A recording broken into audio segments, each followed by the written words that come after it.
Hello મિત્રો, સ્વાગત છે તમારું મારા નવા વિડીયોમાં. કેમ છો તમે બધા? તો મિત્રો આજે એને ઘરે હું સ્કૂલેથી આવીને તો અમે કે આવી જાય ને તો તારા માટે કંઈક નવું મસ્ત જમવાનું બનવાનું ને. તો મેં કીધું હું તે કંઈ ગેસ કર. તો મેં કીધું વાંધો નહીં હાલો. તો મેં કીધું હાલો તમારે આ રેસીપી શેર કરી લઈએ. તો આગળ વિડીયોમાં વહીના રહેજો. તો હાલો મમ્મી પાસે. હલો, જય શ્રી કૃષ્ણ, જય માતાજી, જય દ્વારકાધીશ. તો આપણે આજે બનાવવાના છે પકોડા. તો બધાએ અલગ અલગ રીત બનાવતા હોય તો તમે વિડીયોમાં બન્યા રહેજો. હું કેવી રીતે પકોડા બનાવું છું. તો આપણે ઓલરેડી બટેટા બાફીને કમ્પ્લીટ થઈ ગયા છે, તમે જોઈ શકો છો. અને આમાં અડધા આપણે ફોલીને નાખી દીધા છે. તો તમે બધા વિડીયોમાં બન્યા રહેજો. હું પકોડા કેમ બનાવું છું આગળ વિડીયોમાં બન્યા રહેજો. તો આપણે ઓલરેડી બટેટા બાફીને કમ્પ્લીટ થઈ ગયા છે, તો બધા મિત્રો જોઈ શકો છો. તો હાલો, આપણે આ છે બધી પકોડાની સામગ્રી. તો તમે જોઈ શકો છો આપણે બટેટા બફાઈ ગયા છે. અને અહીંયા છે આપણે સિંગ છે, પછી આપણે કાશ્મીરી મરચું છે, અને આ છે આપણે લીલી ધાણા ભાજી, આ છે આપણે લીલા મરચાં, અને આ છે આપણે ખાંડ, અને આ છે આપણે લીમડા, અને આ છે આપણે લીંબુ, એક લીંબુનો રસ કાઢેલો છે. તો હે ને આ છે આપણે 2 બ્રેડના પકોડા બનાવવાના છે. તો બધા મિત્રો વિડીયોમાં બન્યા રહેજો. હું પકોડા કેમ બનાવું છું તો આગળ વિડીયોમાં બન્યા રહેજો. આ છે આપણે ચણાનો લોટ, અને આ છે આપણે મેંદાનો લોટ. તો આપણે આમાં હિંગ નાખશું, પછી આપણે આ નાખશું આપણે સિંગ, આમાં આપણે લાલ મરચું તમારા ઘરમાં જેવું ખાતું હોય એ રીતના બધે નાખવાનું. અમારા ઘરમાં થોડુંક તીખું વધારે ખાય, એટલે આપણે અમારા ઘરમાં તીખાનું પ્રમાણ વધારે હોય, એટલે આપણે લાલ મરચું જે જોઈએ એ પ્રમાણે નાખશું. પછી આ છે આપણે મરચાંની કટકી, પછી આ છે આપણે ખાંડ. અમુક ઘરમાં ખાતા હોય ખાંડ, અમુક ઘરમાં ન ખાતા હોય.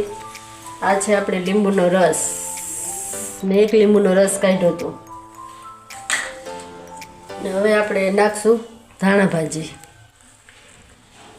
તો ધાણા ભાજીમાં અમે વધારે નાખીએ. તો બધા મિત્રો જોઈ શકો છો આપણે બધું મસાલા થઈ ગયા છે. તો વિડીયોમાં આગળ બન્યા રહેજો. ને આપણે 2 લીમડાના પાંદે નાખશું.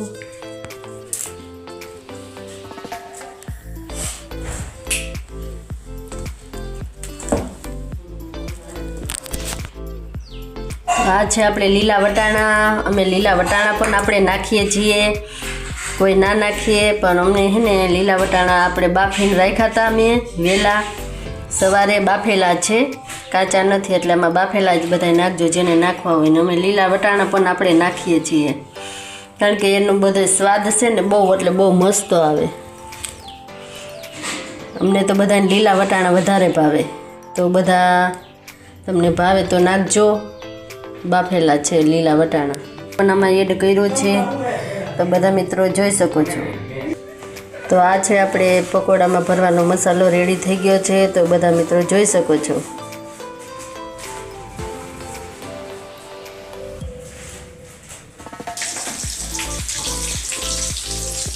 હેલો, તો આપણે આ પકોડા બનીને કમ્પ્લીટ થાય છે, તો બધા મિત્રો જોઈ શકો છો આપણા પકોડા તૈયાર છે.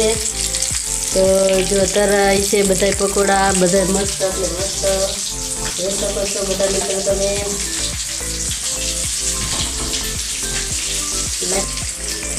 આ તો આપણો પકોડાનો વિડીયો, તો બધા મિત્રો જોઈ શકો છો આપણે પકોડાની ચટણી બનાવીને તૈયાર થઈ ગઈ છે કમ્પ્લીટ. તો હાલો બધા પકોડા ખાવા. તો અમારા કાજલબેન બેસી ગયા છે જમવા. મિત્રો મેં પકોડાની ડીશ બનાવી. જો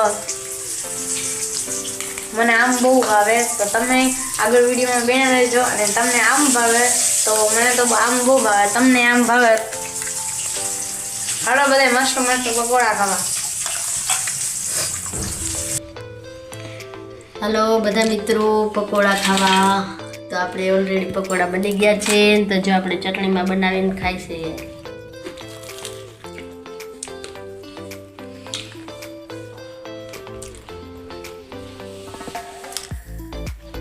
બહુ એટલે બહુ મસ્ત પકોડા બન્યા છે. તો તમે કેવા પકોડા બનાવો છો એ મને કોમેન્ટ કરજો. અમે તો બનાવીએ છીએ, બહુ એટલે બહુ મસ્ત બન્યા છે. તો મિત્રો આજનો હતો મારો વિડીયો પકોડાનો. તમને વિડીયો પસંદ આવે તો નવી ચેનલમાં સબસ્ક્રાઈબ કરજો, લાઈક કરજો અને મિત્રો તમે પણ પકોડા બનાવતા રહેજો. બહુ મજા આવે, આનંદ આવે ખાવામાં. અને એને પકોડા આપણે ઘરે બનાવીએ બહાર કરતાં ઘરનું હોય ને આપણે વધારે ભાવે. ઘરનું હોય ને આપણે બહુ ભાવે. મને તો ઘરનું વધારે ભાવે. તો તમને વિડીયો પસંદ આવે તો નવી ચેનલમાં સબસ્ક્રાઈબ કરજો અને તમે પકોડા અને મિત્રો પકોડા ખાતા રહેજો. અને બસ આજનો વિડીયો તમારો. હું મળીશ તમને નેક્સ્ટ વ્લોગમાં. અને જય શ્રી કૃષ્ણ, જય માતાજી ને આવજો.